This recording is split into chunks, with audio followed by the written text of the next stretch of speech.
श्री कृष्ण कहते हैं, जिंदगी की किताब में धैर्य का कवर होना बहुत जरूरी है, क्योंकि यही वह धागा है जो हर पन्ने को बांध कर रखता है। जीवन में हर किसी की अपनी अपनी सीमाएं होती हैं, प्रेम की, धैर्य की, मित्रता की और शत्रुता की भी। जो सदैव अपनी सीमाओं में बंधे रहते हैं वे सामान्य मनुष्य बनकर रह जाते हैं, लेकिन जो सही समय आने पर अपनी सीमाओं को लांघ का साहस करते हैं वे ही अपना भविष्य खुद बनाते हैं। सीमाएं केवल हमें मर्यादा में ही नहीं रखती, बल्कि कभी कभी हमें बांधती भी है। यह हम पर निर्भर करता है कि कौन सी सीमाएं हमें आगे बढ़ने से रोकती हैं और कौन सी हमें शक्ति के नए मार्ग दिखाती हैं। हमें अपनी सीमाओं के भीतर रहते हुए भी नए क्षितिज की तलाश करनी चाहिए। यही प्रयास हमें आगे ले जाता है, हमें हमारी नई सीमाओं से परिचित कराता है। जब मेघ गिरते हैं तो चारों ओर अंधकार छा जाता है। सभी जीव जंतु अपने आश्रय स्थलों में जाकर छिप जाते हैं। मनुष्य अपने घरों की ओर दौड़ते हैं और पक्षी अपने घोंस में सुरक्षित हो जाते हैं। लेकिन एक जीव ऐसा भी है जो इन सब परिस्थितियों से ऊपर उठता है। वह है बाज बाज गरजते, बादलों कड़कती, बिजली और मूसलधार बारिश से डर कर छिपता नहीं, बल्कि इनसे ऊपर उड़ान भरता है। यही अंतर होता है हारने वालों और जीतने वालों में। यह युद्ध हार और जीत का नहीं, बल्कि सोच और दृष्टिकोण का है। यदि आपकी सोच सीमित होगी तो समस्या बड़ी लगेगी, लेकिन यदि आपकी सोच विस्तृत होगी तो वही समस्या छोटी हो जाएगी। श्री कृष्ण कहते हैं, आलस्य व्यक्ति का सबसे बड़ा शत्रु है। जो व्यक्ति आराम में ही अपनी खुशी ढूंढता है वह कभी जीवन में सफलता प्राप्त नहीं कर सकता। अगर आप किसी काम को सही मायनों में करना चाहते हैं तो आलस्य का त्याग करिए। जो व्यक्ति अपने काम को लता रहता है वह समय के महत्व को नहीं समझ पाता और अंत में वह खाली हाथ रह जाता है। हर व्यक्ति के असफल होने का सबसे बड़ा कारण यह होता है कि उसे अपने ऊपर विश्वास नहीं होता। अगर आपको खुद पर विश्वास नहीं है तो आप किसी भी मंजिल तक नहीं पहुंच सकते। एक बार दानवीर कर्ण ने अपनी पीड़ा भगवान श्री कृष्ण से साझा की और कहा, हे प्रभु, जब मैं पैदा हुआ तब मेरी मां ने मुझे त्याग दिया। इसमें मेरा क्या दोष था? द्रोणाचार्य ने मुझे शिक्षा देने से मना कर दिया क्योंकि मैं क्षत्रिय नहीं था। इसमें भी मेरा कोई अपराध नहीं था। द्रौपदी ने स्वयंवर में मुझे अपमानित किया क्योंकि मैं राजघराने से नहीं था। इस पर श्री कृष्ण कहते हैं, जो मनुष्य श्रद्धा से मेरी भक्ति करता है मैं उसे वह सब कुछ देता हूं जो उसके पास नहीं है और उसकी रक्षा करता हूं जो उसके पास है। जीवन में किससे कब और कितना बोलना है यह समझ लिया तो आपने अपने जीवन को सार्थक बना लिया है। कान्हा कहते हैं, जीवन में अगर कभी मौका मिले तो किसी के लिए सारथी बनना स्वार्थी नहीं। धर्म से भरा हुआ हृदय धर्म की राह दिखाता है और अधर्म से भरा हृदय अधर्म की। मनुष्य इसीलिए दुखी नहीं है कि वह ईश्वर को नहीं मानता, बल्कि इसीलिए दुखी है क्योंकि वह ईश्वर की बात नहीं मानता। हर चीज का समय होता है और समय से पहले की चाहत हमें दुख देती है। वे लोग मूर्ख होते हैं जो प्रेम को तुच्छ समझते हैं, क्योंकि प्रेम ही इस संसार का मूल आधार है। इसी से संसार की रचना हुई है। रिश्तों में एक निश्चित दूरी होती है जो उन्हें बनाए रखती है, और अगर वह दूरी अनियमित हो जाए तो रिश्ता टूट जाता है। मनुष्य अपने विश्वास से निर्मित होता है। जैसा वह विश्वास करता है वैसा ही उसका जीवन बन जाता है। श्री कृष्ण कहते हैं, धर्म की रक्षा के लिए लड़ना सीखो, अधर्म को समाप्त करना सीखो और अपनों के लिए त्याग करना सीखो। सत्य हमेशा पानी में तेल की एक बूंद की तरह होता है। कितना भी असत्य का पानी डालो वह हमेशा ऊपर ही तैरता रहता है। कोयल और कौवा, यह दोनों पक्षी देखने में समान लगते हैं। रंग और स्वरूप भी लगभग एक जैसे होते हैं। कभी कभी आपने देखा होगा कि कोयल कौवे के घोंसले में रहती है।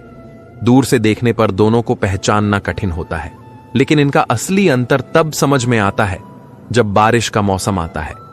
एक पक्षी कर्कश आवाज में काका करता है जो मन को बेचैन कर देता है। वहीं दूसरी ओर कोयल की मधुर ध्वनि मन की चिंता दूर दूर कर देती है। देखिए, दोनों पक्षी दिखने में एक जैसे हैं, लेकिन फर्क उनकी वाणी में है। यही वाणी का महत्व है। अगर आपकी वाणी मधुर हो तो वह आपको सबका प्रिय बना सकती है। वहीं अगर आपके शब्द कटु हो तो लोग बड़ी सरलता से आपको अपना शत्रु मान सकते हैं। वाणी आपकी शांति की चाबी है, इसलिए सदा ध्यान रखें कि आप कैसे बोलते हैं। क्योंकि यही आपके जीवन की दिशा तय करती है। अब जरा सोचिए, महादेव ने विष का पान किया, फिर भी उन्हें देवों का देव महादेव कहा जाता है। दूसरी ओर राहु और केतु ने अमृत पान किया, फिर भी उन्हें असुर ही माना जाता है। ऐसा क्यों? इसका कारण है कर्मों के पीछे भाव। श्री कृष्ण कहते हैं कि सब्र कोई कमजोरी नहीं होती, बल्कि यह वह शक्ति होती है जो सभी में नहीं होती। दुआएं कभी खाली नहीं जाती, बस सही वक्त पर ही कबूल होती हैं। मनुष्य अपने विश्वास से ही निर्मित होता है। जैसा वह विश्वास करता है वैसा ही वह बन जाता है। हर चीज की नकल की जा सकती है, लेकिन चरित्र, व्यवहार और संस्कार की नहीं। अपनी सोच को काबू में रखिए, क्योंकि आपकी सोच ही असलियत का रूप लेगी। अगर आपकी नीयत अच्छी हो तो नसीब कभी बुरा नहीं हो सकता। दिमाग में विचारों की भीड़ जितनी कम होगी, जिंदगी का सफर उतना ही आसान हो जाएगा। मन का झुकना भी बहुत जरूरी है। सिर्फ सर झुकाने से श्री कृष्ण नहीं मिलते। यदि आप उन बातों और परिस्थितियों की वजह से चिंतित हो जाते हैं जो आपके नियंत्रण में नहीं है, तो इसका परिणाम केवल समय की बर्बादी और भविष्य का पछतावा होगा। आप जिस पर ध्यान देते हैं वही चीज सक्रिय हो जाती है। इसलिए यदि आप दुख पर ध्यान देंगे तो हमेशा दुखी रहेंगे, और यदि आप सुख पर ध्यान देंगे तो हमेशा सुखी रहेंगे। श्रीमद् भगवद गीता में भगवान श्री कृष्ण कहते हैं कि जिस तरह प्रकाश की ज्योति अंधेरे में चमकती है, ठीक उसी प्रकार सत्य भी चमकता है। इसलिए मनुष्य को हमेशा सत्य की राह पर चलना चाहिए। मृत्यु एक अटल सत्य है जिसे कभी बदला नहीं जा सकता। इस संसार के निर्माण के समय से ही जन्म और मृत्यु का चक्र चलता आ रहा है। कोई मनुष्य चाहे लाख चीजें जान ले, चाहे वह पूरे जगत को जान ले, लेकिन यदि वह स्वयं को नहीं जानता तो वह अज्ञानी है। श्री कृष्ण ने कहा, हे कर्ण, ध्यान से सुनो। जब मेरा जन्म हुआ तब मैं कारागार में था। मेरे जन्म के साथ ही मेरी मृत्यु की तैयारी हो चुकी थी। जिस रात में पैदा हुआ उसी रात मुझे अपने माता पिता से दूर होना पड़ा।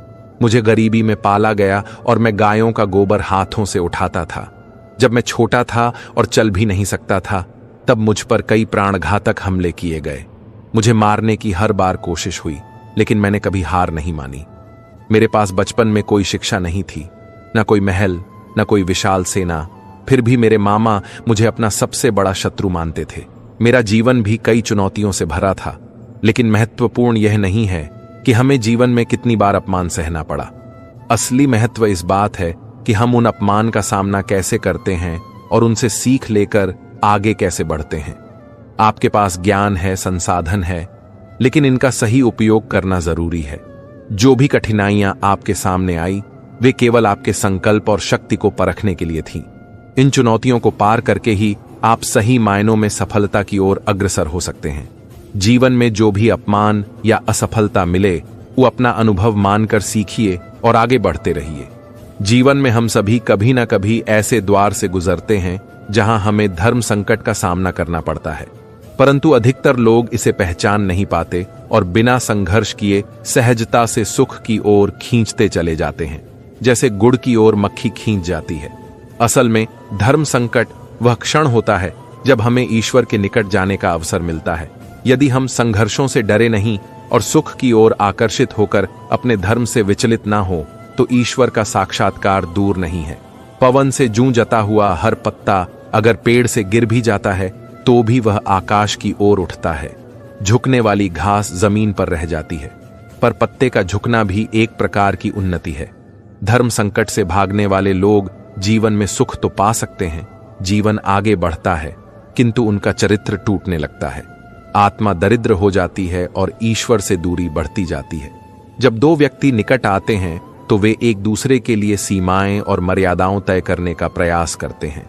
अगर हम अपने सभी संबंधों को देखें तो पाएंगे कि इनका आधार यही सीमाएं हैं। यदि कोई अनजाने में भी इन सीमाओं को तोड़ता है तो हमारा मन क्रोध से भर जाता है। लेकिन क्या हमने कभी सोचा है कि यह सीमाएं किस प्रकार हमारे निर्णयों पर प्रतिबंध लगाती हैं? सीमाएं वास्तव में हमें दूसरों की स्वतंत्रता का सम्मान करने से रोकती है। जब हम किसी की स्वतंत्रता को अस्वीकार करते हैं तो वह व्यक्ति आहत होता है, और जब वह व्यक्ति हमारी सीमाओं को तोड़ता है तो हमारा मन क्रोध से भर जाता है। पर यदि हम एक दूसरे की स्वतंत्रता का सम्मान करें तो सीमा की आवश्यकता ही नहीं रह जाती। स्वतंत्रता किसी संबंध की आत्मा होती है, जैसे स्वीकार किसी संबंध का शरीर। यदि हम दूसरों की स्वतंत्रता का सम्मान करें तो संबंध और मजबूत होते हैं। जीवन में हर किसी के सामने एक समय ऐसा आता है जब उसे सत्य बोलने का निर्णय लेना पड़ता है। हमारे हृदय में सत्य बोलने की इच्छा होती है, परंतु मुख से शब्द निकलते नहीं हैं। कोई भय मन को घेर लेता है, किसी घटना के बारे में बात करने का या यह सोचने का कि हमारी बात से किसी और को दुख होगा। हम अक्सर तथ्यों को सत्य समझ बैठते हैं, पर क्या हमने कभी सोचा है कि सत्य क्या है? सत्य केवल तथ्यों को बोलना नहीं है, यह निर्भयता का दूसरा नाम है। जब हम भय में रहते हुए भी सच बोलते हैं, तभी वह सत्य कहलाता है। निर्भय होना आत्मा का स्वभाव है, और जब हम सत्य बोलने का साहस दिखाते हैं, तभी हम अपने सच्चे स्वरूप को पहचान पाते हैं। घमंड मनुष्य को न सिर्फ नीचे गिराता है, बल्कि उसके वंश वैभव और प्रतिष्ठा को भी नष्ट कर देता है। यदि आपको इस बात पर विश्वास नहीं हो तो रावण, कौरव और कंस की कहानी याद कर लीजिए। श्री कृष्ण कहते हैं, गुस्से के वक्त थोड़ा रुक जाओ और गलती के समय थोड़ा झुक जाओ तो जीवन और सरल हो जाएगा। जो व्यक्ति श्री कृष्ण को समझ लेता है वह जन्म और मृत्यु के चक्र से मुक्त हो जाता है, और जो भगवत गीता पढ़कर उसके उपदेशों पर अमल करता है उसके सभी पाप समाप्त हो जाते हैं। हमारे भाग्य में जो लिखा है वह हमारे पास जरूर आएगा, और जो नहीं है वह आकर भी हमारे पास नहीं टिकेगा। इस सत्य को जिनकी बुद्धि समझ जाती है उन्हें चिंता कभी परेशान नहीं करती। अच्छी यत से किया गया हर काम कभी बेकार नहीं जाता, उसका परिणाम जरूर मिलता है। जीवन में सबसे बड़ी गलती वह होती है जिससे हम कुछ सीख नहीं पाते। आज जो भी हमारे पास है वह हमारे पिछले कर्मों का फल है, और आज जो कर्म हम कर रहे हैं उसका फल हमें भविष्य में मिलेगा। शिवम और कर्ण बचपन के सबसे अच्छे दोस्त थे। दोनों एक ही गांव में रहते थे और एक साथ खेलते, पढ़ते और हर मुश्किल का सामना करते थे। शिवम का परिवार बहुत गरीब था। उसके पिता किसान थे जो मुश्किल से परिवार का पालन पोषण करते थे। वहीं कर्ण का परिवार गांव के सबसे संपन्न परिवारों में से एक था। उसका घर बड़ा था और उसके पास सारी सुख सुविधाएं थीं। लेकिन इन सभी भेदों के बावजूद दोनों की दोस्ती पर कोई असर नहीं पड़ा। वे एक दूसरे के साथ अपना समय बिताते, चाहे वह खेतों में काम करना हो या स्कूल में पढ़ाई। शिवम हमेशा कहता, अच्छे दोस्त किसी भी धन से बढ़कर होते हैं। कर्ण भी यही मानता था। एक दिन गांव में एक बड़ा मेला आयोजित होने वाला था। बच्चों के लिए यह एक खास अवसर था। शिवम भी मेले में जाना चाहता था, लेकिन उसे यह एहसास था कि उसके पास पैसे नहीं थे। उसकी मां ने कहा, हमारे पास इतना पैसा नहीं है बेटा, मेला देखना हमारी पहुंच से बाहर है। शिवम को दुख हुआ, लेकिन उसने इसका जिक्र कर्ण से नहीं किया। वह यह सोचकर चुप रहा कि कर्ण का परिवार अमीर है और वह उसे पैसे देने के बजाय मेला खुद ही जा सकता था। लेकिन जब कर्ण ने शिवम को देखा तो उसने पूछा, क्या हुआ शिवम, तुम उदास क्यों हो? शिवम ने बिना किसी हिचकिचाहट के कहा, बस मेला जाना चाहता हूं, लेकिन मेरे पास पैसे नहीं हैं। यह सुनकर कर्ण ने बिना देर किए कहा, तुम मेरे साथ चलो, मैं तुम्हें मेला दिखाऊंगा। शिवम ने सोचा, यह क्या कह रहा है कर्ण, वह मुझे क्यों मेला दिखाएगा? लेकिन कर्ण ने कहा, तुम मेरी दोस्ती का सबसे बड़ा तोहफा हो शिवम, तुम मेरे बिना क्या करोगे? मैं जानता हूं कि मेला तुम्हारे लिए कितना खास है। आज तुम मेरे साथ चलो और हम दोनों मिलकर इसका आनंद लें। शिवम के चेहरे पर एक नई रोशनी आ गई। वह समझ गया कि सच्ची मित्रता का मतलब सिर्फ एक दूसरे के अच्छे समय को साथ बिताना नहीं है, बल्कि मुश्किल वक्त में भी एक दूसरे का साथ देना है। कर्ण ने न सिर्फ उसे मेला दिखाया, बल्कि उसकी पसंदीदा मिठाई भी खरीद कर दी। मेले में उनका दिन बहुत खुशी से भरा हुआ था। वे दोनों झूला झूलने गए, खेलों में भाग लिया और ढेर सारी मजेदार चीजें की। लेकिन सबसे अच्छा पल वह था जब वे दोनों मिलकर तारों से भरे आकाश के नीचे बैठे और जीवन के बारे में बात करते हुए अपनी दोस्ती की अहमियत समझ रहे थे। समय के साथ शिवम और कर्ण की दोस्ती और भी मजबूत हुई। एक दिन कर्ण के परिवार को अचानक भारी आर्थिक संकट का सामना करना पड़ा। उसके पिता का व्यवसाय ठप हो गया और परिवार के पास पैसे नहीं थे। पूरा गांव मदद के लिए हाथ बढ़ा रहा था, लेकिन शिवम ने सबसे पहले आगे आकर कहा, तुम मेरे सबसे अच्छे दोस्त हो। अगर तुम मुश्किल में हो तो मैं तुम्हारे साथ हूं। शिवम ने अपने छोटे से खेत को गिरवी रखकर करण के परिवार की मदद की। उसने करण के पिता को कुछ पैसे दिए और कहा, आपके बिना मेरी जिंदगी अधूरी है। अब मैं आपके परिवार का सहारा बनूंगा। कुछ साल बाद करण ने अपनी पढ़ाई पूरी की और एक बड़े कारोबार में काम करने लगा। उसने शिवम से कहा, तुमने मेरी जिंदगी बदल दी। मैंने सीखा कि सच्ची दोस्ती का मतलब सिर्फ सुख सुविधाएं नहीं होती, बल्कि एक दूसरे के कठिन समय में साथ खड़ा होना ही असली मित्रता है। यह कहानी हमें सिखाती है कि सच्ची मित्रता कभी भी किसी आर्थिक स्थिति पर निर्भर नहीं होती। असली मित्र वही होता है जो मुश्किल समय में भी आपके साथ खड़ा रहे। जीवन की सच्ची साझेदारी तभी संभव है जब दोस्त एक दूसरे का सहारा बनकर चलते हैं। कान्हा कहते हैं, अगर कोई आपको ठुकरा दे तो बुरा मत मानना, क्योंकि वे वास्तव में आपकी कीमत नहीं जानते। बुरा वक्त गुजर जाता है, बस उस ऊपर वाले को हमारा सब्र आजमाना होता है। चेहरे पर हमेशा मुस्कान का यह मतलब नहीं कि जीवन में संघर्ष नहीं है, बल्कि यह कि ऊपर वाले पर भरोसा ज्यादा है। जिंदगी में अगर कुछ बड़ा करना है तो दो चीजें हमेशा याद रखना, जो खोया है उसका गम मत करो, और जो पाया है वह भी किसी से कम नहीं है। श्री कृष्ण कहते हैं कि तबीयत से व्यक्ति जितना कमजोर नहीं होता, उससे ज्यादा वह नकारात्मक विचारों से थकता है। जिंदगी में हम कितने सही और कितने गलत हैं, यह केवल दो ही शख्स जानते हैं, परमात्मा और अंतरात्मा। नकारात्मक विचारों को अपने मन में प्रवेश करने की अनुमति ना दें, क्योंकि यही वह एक चीज होती है जो हमारा आत्मविश्वास कम कर देती है। श्री कृष्ण कहते हैं, जिसे तुम आम समझकर छोड़ देते हो, कोई उसे खास समझकर अपना बना लेता है। इसलिए ध्यान रखो कि तुम क्या छोड़ रहे हो, क्योंकि जो आज तुम्हारे लिए सामान्य है वह किसी और के लिए अनमोल हो जाता है। हम तुझसे दूर जाने का कोई इरादा नहीं रखते थे, पर हम रुकते भी आखिर कैसे जब तू ही हमारा ना था। यदि कभी तुम्हारे पीठ पीछे तुम्हारी बात की जाए तो घबराना मत, क्योंकि बात तो उन्हीं की होती है जिनमें कोई बात होती है। यह तुम्हारे महत्व का प्रमाण है। नाराजगी तब तक रहेगी जब तक हम नजर आएंगे, लेकिन यदि हम खो गए तो फिर कभी मिल नहीं पाएंगे। कौन कहता है कि बड़ी गाड़ियों में ही सफर अच्छा होता है? सच्चे रिश्ते और अच्छे मित्र साथ हो तो जिंदगी पैदल भी मजेदार होती है। बुरा वक्त तो सबका आता है, कोई उसमें बिखर जाता है और कोई निखर जाता है। जीवन एक यात्रा है, इसे जबरदस्ती तय ना करो, बल्कि जबरदस्त तरीके से तय करो। श्री कृष्ण कहते हैं, रिश्ता चाहे कैसा भी हो, मन से होना चाहिए, मतलब से नहीं। कभी किसी दूसरे के लिए मांग कर देखो, फिर तुम्हें खुद के लिए मांगने की जरूरत नहीं पड़ेगी। इंसान की नजर से तोलिए दो शब्द ही सही, मगर प्यार से बोलिए। खुशियों का ताल्लुक दौलत से नहीं, दिल से होता है। फालतू बैठे रहने से अच्छा है कि आप दुख के रास्ते पर ही चल पड़ो। कुछ नहीं मिला तो क्या तजुर्बा तो नया होगा। गुस्से में कभी गलत मत बोलो, क्योंकि मूड तो ठीक हो ही जाता है, पर बोली हुई बातें वापस नहीं आती। कामयाब होने से पहले एक अच्छा इंसान बनना आवश्यक है। पैसा कल रहे या ना रहे, नाम जरूर रहेगा। सच्चाई की इस जंग में कभी झूठे भी जीत जाते हैं, और समय अगर अपना अच्छा ना हो तो कभी अपने भी बिक जाते हैं। हम वही हैं जो हमारी सोच हमें बनाती है। इसीलिए इस बात का ध्यान रखिए कि आप क्या सोचते हैं।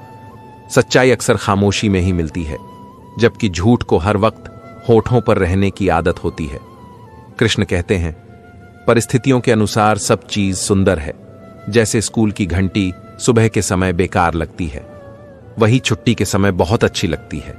यह दिखाता है कि जीवन में सब कुछ समय और दृष्टिकोण पर निर्भर करता है। कभी कभी अपने ही अपनों का ऐसा तमाशा बनाते हैं कि वे अपना कहलाने के लायक भी नहीं रहते। सोच चाहे नई रखो, लेकिन संस्कार पुराने ही अच्छे होते हैं। जब जिंदगी कठिन समय में नाच नचाती है तो ढोलक बजाने वाले अक्सर वही होते हैं जिन्हें हम अपना मानते थे। जैसे घोड़ा वहीं प्रथम आता है जिसका सवार अच्छा हो, उसी तरह परिवार वहीं आगे बढ़ता है जहां मुखिया समझदार हो। श्री कृष्ण कहते हैं, खा मिले तो उदास मत होना, बल्कि शुक्र मनाओ कि किसी दोगले इंसान से तुम्हारा पीछा छूट गया। इसीलिए परिवर्तन से मत डरो। अगर कुछ अच्छा खो सकते हो तो उससे भी अच्छा हासिल कर सकते हो। जो तुम्हें सच्चे दिल से चाहेगा वह तुमसे कुछ भी नहीं चाहेगा। यही जीवन का अटूट सत्य है। दुनिया में कुछ लोग ऐसे होते हैं जो तुम्हारी बुराई करेंगे। ऐसी छोटी छोटी हरकतें छोटे लोग ही करते हैं। अगर आपके कुछ अपनों ने आपका साथ छोड़ दिया है तो समझ लो उनका स्वार्थ तुमसे पूरा हो चुका है। आजकल जो जितना सीधा और शांत होता है वह उतना ही खतरनाक भी हो सकता है। रिश्ते तितलियों जैसे होते हैं, जोर से पकड़ो तो मर जाते हैं, छोड़ दो तो उड़ जाते हैं, और प्यार से पकड़ो तो अपना रंग छोड़ जाते हैं। मैं उसी बात का जिम्मेदार हूं जो मैंने कही है, उसकी नहीं जो तुमने समझी है। संबंधों को जोड़ना एक कला है, लेकिन संबंधों को निभाना एक साधना है। जीवन में हम कितने सही और कितने गलत हैं, यह सिर्फ दो ही जानते हैं, परमात्मा और हमारी अपनी अंतरात्मा। हासिल कर लीजिए या गवा दीजिए, मगर अपने स्वार्थ के लिए किसी का इस्तेमाल मत कीजिए। इस मतलबी दुनिया में कोई रिश्ता मायने नहीं रखता, सिवाय माता पिता। माता पिता ही वह इंसान होते हैं जो चाहते हैं कि उनके बच्चे उनसे भी ज्यादा कामयाब हो। श्री कृष्ण कहते हैं, जो व्यक्ति धोखा खाने और दुख मिलने के बाद भी गलत रास्ते पर नहीं जाता और ईमानदारी से अपना कार्य करता रहता है, वही व्यक्ति ईश्वर को सबसे प्रिय होता है, और अंत में ऐसे इंसान की जीत निश्चित ही होती है। तुम्हारे रोने से तुम्हारा भाग्य नहीं बदल सकता, क्योंकि तुम्हारा भाग्य तो तुम्हारे कर्मों से बदलता है। इसलिए रोना और चिंता करना छोड़ दो। अपनी ऊर्जा को व्यर्थ के आंसू बहाने में नष्ट करने से बेहतर है कि इसे समाधान ढूंढने में लगाया जाए। याद रखो, रोने से किस्मत में गुलाब नहीं मिलते, गुलाबों के लिए तो कांटों से उलझना पड़ता है। भगवान कृष्ण कहते हैं, अपनी वाणी को वीणा बनाओ, बाण नहीं, क्योंकि वीणा बनेगी तो जीवन में संगीत होगा, और अगर बाण बनेगी तो जीवन में महाभारत होगी। जीवन व्यर्थ है यदि आप इसका सारा समय चिंता में व्यर्थ करते हैं, लेकिन जीवन श्रेष्ठ है यदि आप इसे समाज की भलाई में लगाते हैं। जो व्यक्ति खुद को शांत रखना जानता है वह सुखों से कभी वंचित नहीं रहता। सफलता के पथ पर चलने से पहले यह सुनिश्चित कर ले कि आपकी दिशा सही है, अन्यथा आप सफलता के निकट नहीं बल्कि उससे दूर चले जाएंगे। खुद को शांत रखने के लिए सबसे पहले अपनी वाणी पर लगाम लगाना सीखें। सफलता पाने की उत्सुकता होनी चाहिए, परंतु हर बड़ी में नहीं, क्योंकि हर बड़ी में ही गड़बड़ी होती है। कृष्ण कहते हैं, सफल व्यक्ति की एक निशानी होती है कि वह अनुमान के आधार पर नहीं बल्कि प्रमाण के आधार पर निर्णय लेता है। जो व्यक्ति नकारात्मक विचारों से दूर रहता है वह अपने जीवन में शांति स्थापित कर पाता है। जो बिना रुके मंजिल की ओर सफर करते हैं वे निश्चित रूप से सफल होते हैं। अपनी छोटी जीत पर अपनी पीठ थपथपाई, क्योंकि दुनिया तो सिर्फ मृतक शरीर को सहारा देना जानती है। सफल व्यक्ति न कमजोर से तुलना कर खुश होता है और न ताकतवर से तुलना कर दुखी होता है। वह अपनी तुलना केवल अपने आप से करता है। श्री कृष्ण कहते हैं, आप तब तक नहीं हार सकते जब तक आप कोशिश करना नहीं छोड़ते। किसी को हरा देना बहुत ही आसान है, लेकिन किसी को जीतना बहुत ही मुश्किल। जब तक किसी काम को किया नहीं जाता तब तक वह असंभव ही लगता है। उड़ने में कोई बुराई नहीं है, आप भी उड़े, लेकिन उतना ही जहां से जमीन साफ दिखाई दे। मुझे उन लोगों से हारना पसंद है जो मेरे हारने की वजह से पहली बार जीतते हैं। मिट्टी का मटका और परिवार की कीमत सिर्फ बनाने वाले को ही पता होती है, तोड़ने वाले को नहीं। सफलता का मुख्य आधार सकारात्मक सोच और निरंतर प्रयास है। श्री कृष्ण कहते हैं, सफलता का चिराग कठिन परिश्रम से ही जलता है। कामनाएं समुद्र की भांति असीमित है और उनकी पूर्ति का प्रयास करने पर उनका कोलाहल और बढ़ता है। इसलिए यदि आप कामयाब होना चाहते हैं तो अकेले ही आगे बढ़ना पड़ेगा। लोग तो पीछे तब आते हैं जब आप कामयाब होने लगते हैं। खुद की तरक्की में इतना वक्त लगा दो कि किसी दूसरे की बुराई करने का वक्त ही ना मिले। असंभव शब्द का प्रयोग केवल कायर ही करते हैं। बहादुर और बुद्धिमान व्यक्ति अपना मार्ग स्वयं बनाते हैं। इंतजार करना बंद करो, क्योंकि सही समय कभी नहीं आता। मिसाल कायम करने के लिए अपना रास्ता स्वयं बनाना होता है। जब मैं सुख की तलाश में निकला तो रास्ते में दुख मिल गया। उसने कहा, मेरे बिना तुम सुख का एहसास नहीं कर पाओगे। वास्तव में जीवन में दुख आते ही लोग अटक जाते हैं और सुख आते ही भटक जाते हैं। श्री कृष्ण ने सिखाया है कि जीवन में जब तक दूसरों से आशाएं रखोगे तब तक दुख के सागर में गोते खाते रहोगे। खाली जेब, भूखा पेट और झूठा प्रेम जीवन में सब कुछ सिखा देते हैं। अपना दुख और घर की बात किसी के साथ मत बांटो, इससे जीवन का दुख घटने के बजाय बढ़ जाएगा। इस जीवन का सबसे बड़ा दुख यही है कि लोग सिर्फ तसल्ली देते हैं, साथ नहीं हारने वाले भी रुकते हैं और जीतने वाले भी। फर्क बस इतना है कि हारने वाले थक कर रुकते हैं, जबकि जीतने वाले एक मंजिल पर पहुंचकर रुकते हैं। रुकना जरूरी है, लेकिन यह आप तय करें कि आप थकान से रुक रहे हैं या किसी उपलब्धि पर पहुंचकर जब आप थक कर रुके तो यह याद रखें कि आपको फिर से उठना है, अपनी यात्रा को दोबारा शुरू करना है और अपनी मंग की ओर बढ़ना है। रुकना केवल एक पड़ाव है, अंत नहीं। क्या आपने कभी एक भरे हुए वृक्ष को देखा है जिसकी डालियां स्वतंत्रता से लहलहा रही होती हैं? लेकिन यह स्वतंत्रता तभी संभव है जब उसकी जड़ें गहरी हो और वृक्ष के तने से अच्छी तरह जुड़ी हो। अगर जड़ें कमजोर हो तो डालियां बिखर जाएंगी और वृक्ष खुद ही गिर जाएगा। इसी प्रकार विचारों की स्वतंत्रता का आनंद तभी लिया जा सकता है जब आपके संस्कार मजबूत हो। आप स्वतंत्र रह सकते हैं, परंतु यह भी सुनिश्चित करें कि आपके संस्कार और मूल्य आपको स्थिरता और गहराई प्रदान करते रहे। जीवन में सफलता पाने के लिए आवश्यक है कि आप कठिनाइयों का सामना करें, लेकिन याद रखें, हार के डर से रुकना ही नहीं, बल्कि एक मजबूत मानसिकता के साथ पुनः उठना ही सफलता का रास्ता है। श्री कृष्ण कहते हैं, हे अर्जुन, बुद्धिमान व्यक्ति को सदा समाज कल्याण के लिए बिना किसी मोह के अपने कर्मों को करना चाहिए। कर्म करना हमारा धर्म है और इस कर्म में लगन और निस्वार्थ ही हमें सफल बनाती है।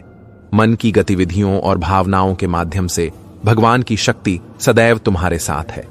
जैसे श्रीमद् भगवद गीता में कहा गया है, जो इंसान दूसरों की जरूरतें पूरी करता है वही सच्चे अर्थों में महान कहलाता है। ज्ञानी व्यक्ति के लिए आज की गंदगी, पत्थर और सोना सभी एक समान है, क्योंकि उसने सांसारिक मोह माया से अपने आप को मुक्त कर लिया है।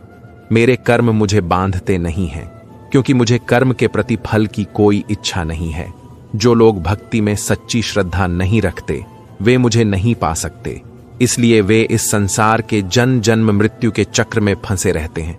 जो व्यक्ति सुख दुख में समान रहता है और अपने मन को विचलित नहीं होने देता, वही व्यक्ति मुक्ति की प्राप्ति करता है।